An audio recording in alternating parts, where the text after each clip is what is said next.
আমাদের সম্পর্ক এত গভীর যে আমরা পরস্পরকে হত্যা পর্যন্ত করতে পারি। রণবীর সিং এর সঙ্গে সম্পর্ক নিয়ে এমন চমকপ্রদ মন্তব্যই একসময় আলোচনার কেন্দ্রে এনেছিল আনুশকা শর্মাকে।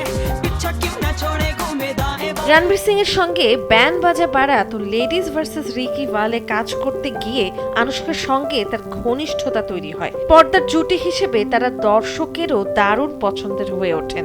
সেই সময়ে তাদের প্রেমের গুঞ্জন ছড়ালেও আনুশকা জানান তারা কখনোই আনুষ্ঠানিক সম্পর্কে জড়াননি। অভিনেত্রীর মতে তাদের স্বভাব ছিল একেবারেই আলাদা। রণবীর ছিলেন বেশি বাস্তববাদী আর তিনি নিজে ছিলেন আবেগপ্রবণ। এই পার্থক্যই নাকি সম্পর্ককে দীর্ঘমেয়াদে এগোনোর পথে বাধা হয়ে দাঁড়াতে পারত।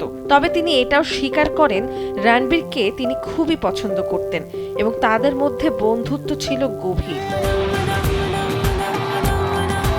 পরবর্তীকালে সময়ের স্রোতে বিরাট কোহলির সঙ্গে সম্পর্ক গড়ে ওঠে আনুশকার, যা 2017 সালে বিয়েতে পরিণত হয়। এখন তিনি অভিনয় থেকে দূরে থেকে পরিবার, ব্যবসা ও আধ্যাত্মিক জীবন নিয়ে ব্যস্ত। তবুও রণবীর আনুশকার সেই পুরনো রসায়ন আজও ভক্তদের মনে কৌতূহল তৈরি করে।